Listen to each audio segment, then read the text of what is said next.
former president man o hindi, karapatan yan at lalo sa pagdating sa kanyang kalusugan, kaligtasan at buhay.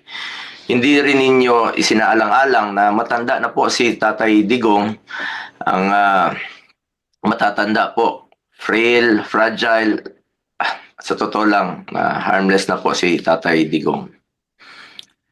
For humanitarian consideration, kahit sinong lolo at lola natin, ginagalang at inaalagaan natin.